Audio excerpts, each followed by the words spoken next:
और इसीलिए फ्लिपकार्ट के फाउंडर्स को भी अपनी कंपनी को छोड़ना पड़ा। एक बड़ी अजीब सी बात बताऊं, आप सबसे डेंजरस काम जो अपने स्टार्टअप के लिए कर सकते हो वो है उसके लिए फ़ंड रेज़ करना। हम सभी को ये लगता है कि बहुत ज़्यादा पैसा अगर हम रेज़ कर ले तो अपना स्टार्टअप ज़्यादा ग्रो करेगा और इवेंचुअली सक्सेसफुल बन जाएगा। बट एक्चुअली इस वीडियो के बाद तक आपको ये पता चल जाएगा कि पैसा रेज़ करना स्टार्टअप के लिए सबसे ज़्यादा डेंजरस है, आपके लिए भी और स्टार्टअप के लिए भी। क्योंकि जैसे ही आप फंड रेज़ करते हो तो कुछ कंपनी का परसेंटेज आप किसी इन्वेस्टर को दे देते हो पैसे के बदले।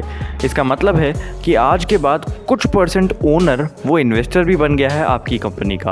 अब जैसे जैसे आप बहुत सारे राउंड्स खेलते हो इन्वेस्टमेंट के तो आप काफ़ी सारे ऐसे इन्वेस्टर्स जोड़ लेते हो अपनी कंपनी के साथ, यानी कि बहुत सारे ओनर। अब यहीं पर प्रॉब्लम शुरू होती है। जितने ज़्यादा लोग होंगे उतने ज़्यादा विजन होंगे।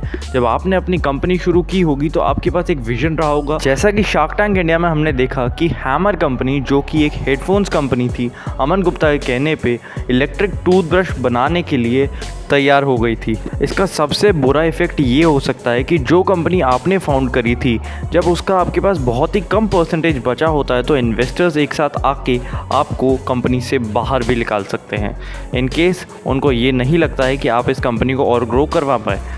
जब पूरा इंडिया पराग अग्रवाल के ट्विटर के सीईओ बनने की खुशियां मना रहा था तब ट्विटर के लिए एक बहुत ही बुरा दिन था, क्योंकि एक्चुअली जो फाउंडर थे उनके, यानी कि जैक डॉर्सी, उनको रिप्लेस कर दिया गया था सीईओ पोजीशन से।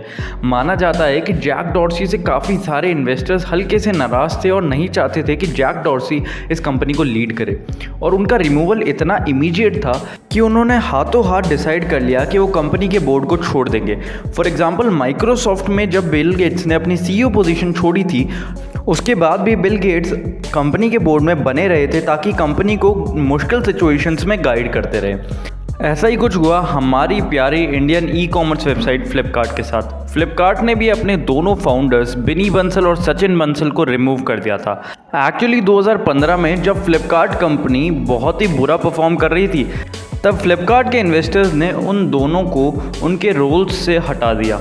उन दोनों ने वापस कोशिश करी जब वॉलमार्ट के साथ फ्लिपकार्ट की डील हो रही थी कि उनको उनकी पोजीशंस मिल जाए, बट जब भी ना मिलने के कारण उन दोनों ने अपने स्टेक्स फ्लिपकार्ट के बेच दिए, जो करीबन मिलियंस ऑफ डॉलर में थे, और अब उन दोनों ने कर दिया है टाटा बाय बाय फ्लिपकार्ट को। सो मेरी एडवाइस किसी भी स्टार्टअप ओनर के लिए यही होगी कि अपनी इक्विटी यानी कि अपनी कंपनी के शेयर देने से पहले 100 बार सोच ले, क्योंकि आप अपनी कंपनी का पार्ट बेच रहे हैं जो हो सकता है फ्यूचर में बिलियंस ऑफ डॉलर का हो।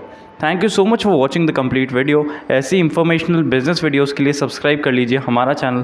Thank you so much.